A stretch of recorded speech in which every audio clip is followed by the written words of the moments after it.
So now market prediction for tomorrow. आप देखिए यहाँ पर 22,082 पर क्लोजिंग देखने को मिल रही है एंड 2 दिन हो गए हैं लगातार यहाँ पर जो है हमें 22,000 से सपोर्ट देखने को मिल रहा है। वीराने का कहना है कि ये 22,000 को सिर्फ और सिर्फ एक टारगेट बनाया जा रहा है, सिर्फ और सिर्फ यहाँ पर झुलाने के लिए। एंड यूएस मार्केट की हाल काफी ज्यादा खराब हो गई वाकई में। अगर आप देखिएगे अभी आप देखो तो 1.5% के आसपास की गिरावट देखने मिल रही है डाउ में। डाउ 22,557 पहुंच गया। वो आपको याद है ना 42,200 की बात अपन कर रहे थे कि अगर यहां से टूटा, अगर आपको याद आया हो, हम ऑलमोस्ट उधर पहुंच गए। ठीक है, नेस्डैक अगर आप देखें तो ऑलमोस्ट 1.71% डाउन है। ऑलमोस्ट यहाँ पर 2% की तकरीबन यहाँ पर गिरावट हमें देखने को मिल रही है। कोई बड़ी बात नहीं है। रसेल वहां का 2% डाउन है, यानी कि अब ग्लोबल मार्केट का गिरना यहाँ पर जो है शुरू हो चुका है। शायद उसका डैमेज हमारे तक पहुंच रहा है। अब यहां पर अगर आप देखेंगे डेक्स यूके का मार्केट एंड कैक फ्रांस का मार्केट, ये सब 3.5% गिरावट। कल तो यहां पर जो है इतनी तेजी थी और उतनी ही गिरावट हो गई। ये कल यहां पर ऑल टाइम हाई को हिट किए थे एंड वहां से अच्छी खासी गिरावट देखने को मिल रही है। जर्मनी, यूके के मार्केट में, फ्रांस के मार्केट में सब कुछ धाराशायी है।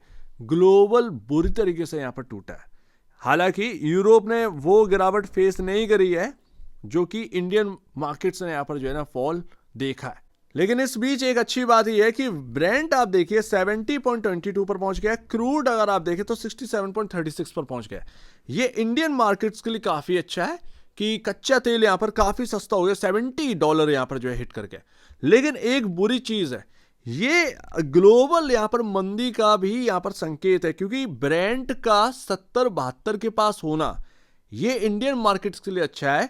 70 के नीचे जाना ये इंडियन मार्केट्स के लिए और ग्लोबल मार्केट्स के लिए खराब है, क्योंकि ये यहां पर रिसेशन का फियर यहां पर देखने को मिलता है, जो कि मैं सुनता आया हूं। ठीक है ना, 65 के आसपास ये क्रूड ब्रेंट का होना ये अच्छी बात नहीं है।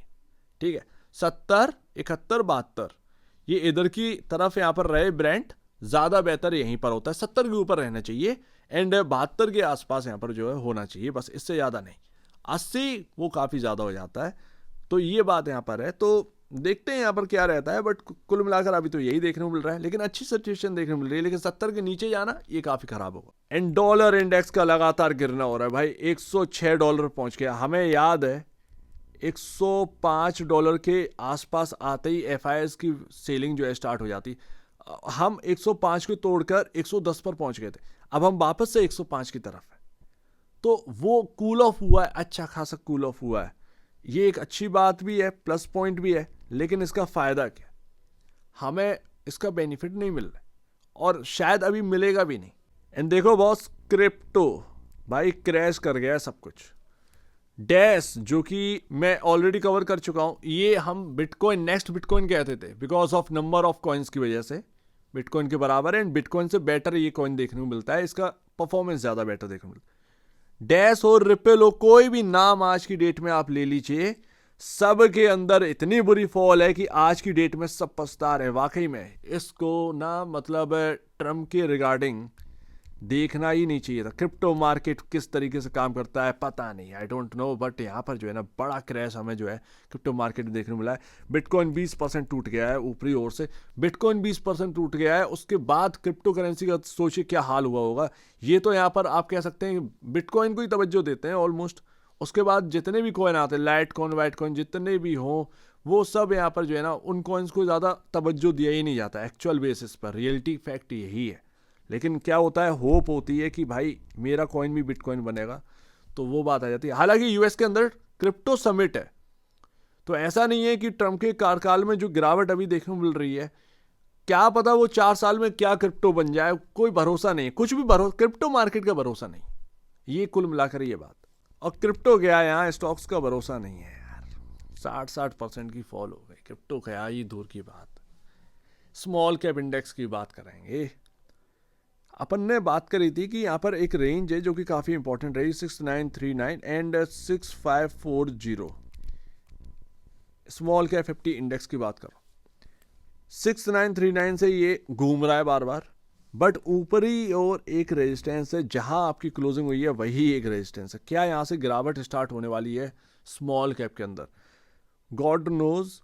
बट अगर होगी तो वो 6939 का देखना होगा, एंड अगर वो ब्रीच होता है तो वो कहीं ना कहीं 500 पॉइंट का और फॉल आ सकता है। ऐसे में स्मॉल कैप के अंदर फिर से गिरावट कहीं ना कहीं स्टार्ट हो सकती है, तो स्मॉल कैप पर नज़र रखिएगा। हम एक रेजिस्टेंस के पास ही हैं, हम आज की डेट में वहीं से थोड़ी सी प्रॉफिट बुकिंग भी आई है, सो देखते हैं यहाँ पर। And mid cap 50 index same है, ये भी एक रेंज पर है एंड उधर ही एक रेजिस्टेंस है। हम रेजिस्टेंस के पास हैं, क्या हम उसको निकाल पाए? अगर निकाल पाए तो तेजी हो जाएगी स्मॉल कैप मिड कैप के अंदर, और अगर नहीं निकाल पाए और अगर हमने 13,305 तोड़ा तो वो 12,834 का लेवल इंपॉर्टेंट रहेगा। सो लेट्स सी, देखते हैं क्या एक गिरावट दोबारा स्टार्ट होने वाली है या फिर ये रेजिस्टेंस को दोनों इंडेक्स क्रॉस करके चलने वाले। अगर चले तो ये स्टॉक्स से यहाँ पर मिड कैप स्मॉल कैप्स के चलेंगे, सिंपल सी बात है, उसमें कोई लॉजिक लगाना ही नहीं है। एंड इस वक्त ताकत दे रहे हैं DIs भाई, 4,851 करोड़ की बाइंग एंड FIs 3,405 करोड़ की सेलिंग, यही हो रहा है। इसीलिए मार्केट थोड़ा सा 22,000 पर स्टेबल है या किया जा रहा है, ये बात यहाँ पर आ जाती है। खैर देखते हैं क्या रहता है यहाँ पर, क्या ये 22,000 के नीचे की क्लोजिंग अपने को देखने को मिलने वाली है।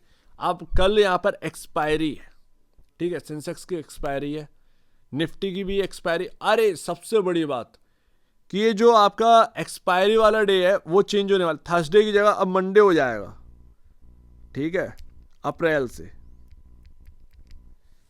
से थर्सडे की जगह मंडे हो जाए। ये महीने की एक्सपायरी हुई, नेक्स्ट एक्सपायरी आपको जो है मंडे के दिन देखने को मिलेगी, ना कि थर्सडे के दिन। क्या ये खराब है? खराब तो है ही, 2 दिन की छुट्टी पड़ जाती है बीच में।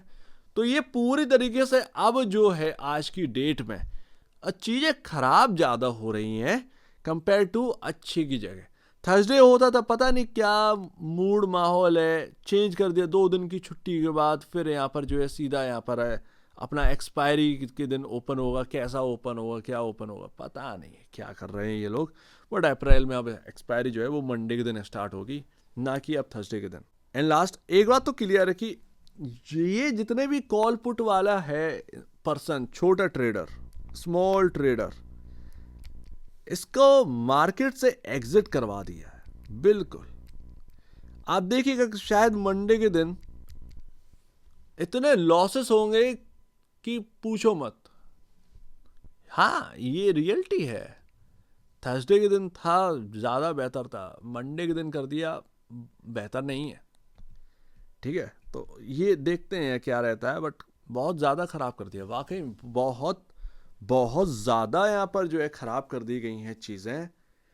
अब क्या होगा क्या नहीं होगा पता नहीं, वो तो अप्रैल से ही पता चलेगा, बट ये सारी चीज़ें ख़राब तो है। छोटा ट्रेडर एग्जिट हो गया है वास्तव। हम अभी भी 22,500 के नीचे, यही बात है, 22,000 पर आपको सपोर्ट मिल रहा है, बट वो तवज्जो ज़्यादा 22,000 को है नहीं।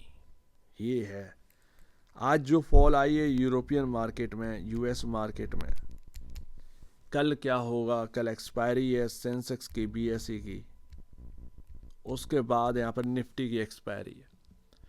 क्या होने वाला है? ये 2 दिन काफ़ी क्रूशियल रहने वाले हैं। हम एक इम्पॉर्टेंट जगह पे हैं, 2 दिन एक्सपायरी है, क्या रहने वाला है पता नहीं है बॉस। क्या स्ट्रेटजी बनाए? कुछ स्ट्रेटजी मत बनाओ, बस यहाँ पर जो है वेट करो, इससे बेहतर कुछ भी नहीं है। क्योंकि आपका सिर्फ पैसा लूज हो रहा है, आप लॉसेस कर रहे हैं डेली बेसिस पर, आपको कॉल पुट में कुछ भी हासिल नहीं हो रहा है, ये एक हकीकत वाली बात है। तो मेरे ख्याल से वेट एंड वॉच में रहो, ज़्यादा बेहतर है। लॉसेस मत करो, अपना पोर्टफोलियो बनाओ, सिंपल सी बात है। ये जगह जोड़ने की है, तोड़ने की नहीं।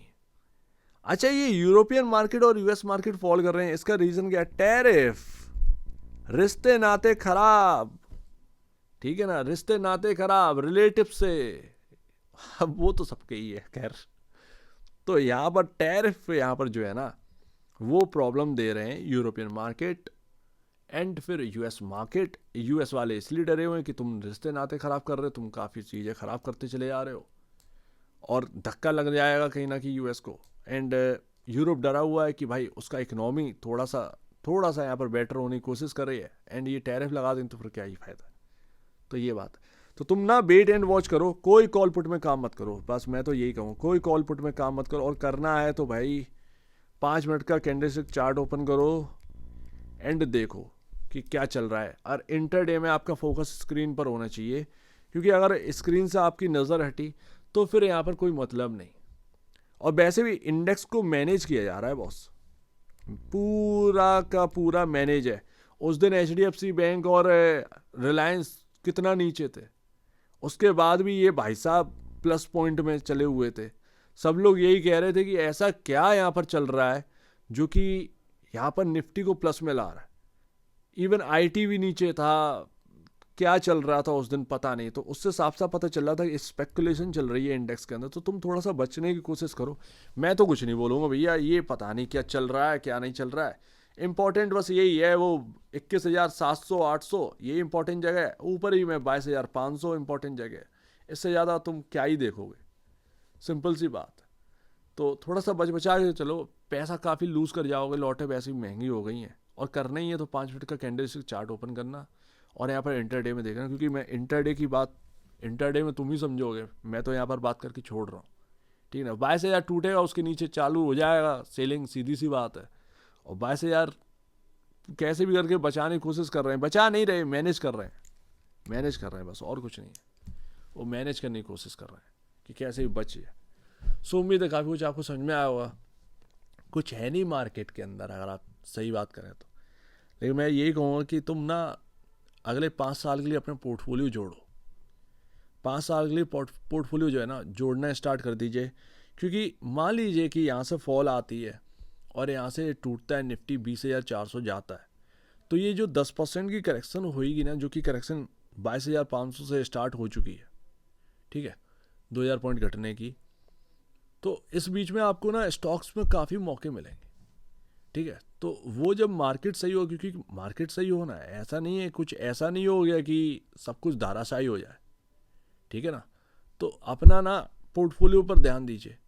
वो लॉसेस में चल रहे हैं वगैरह वगैरह पता नहीं है, लेकिन जो न्यू एंट्री कमर्स हैं वो बॉस अपने पोर्टफोलियो पे ध्यान दो। पोर्टफोलियो बनाओ, पोर्टफोलियो बिल्ड करो अपना, और अच्छे स्टॉक्स, ठीक है। और ऑलरेडी यहाँ पर ना बहुत सस्ते में मिल रहे हैं, अच्छे स्टॉक्स यहाँ पर बाई करके पोर्टफोलियो बनाइए, ज़्यादा बेहतर है। सस्ते में मिल रहे हैं, काम बन जाएगा अपना, ठीक है। अगले 5 साल बेहतरीन बीतेंगे फिर। सो उम्मीद है काफ़ी कुछ आपको समझ में आएगा। वीराने से एक ही आवाज़ आ रही है, पोर्टफोलियो पर ध्यान दीजिए, इससे ज़्यादा और कुछ नहीं है। वीराना अब शांत हो रहा है थोड़ा थोड़ा, देखते हैं क्या रहता है। सो उम्मीद है काफ़ी कुछ आपको समझ में आया होगा। अपने हिसाब से काम करिए, ज़्यादा बेहतर है, क्योंकि इंटरडे में क्या होगा कुछ भी बताना इम्पॉसिबल है। मैनेज किया जा रहा है इंडेक्स इस वक्त। तो आप बीच में जाए वीडियो देखने, बहुत धन्यवाद दोस्तों।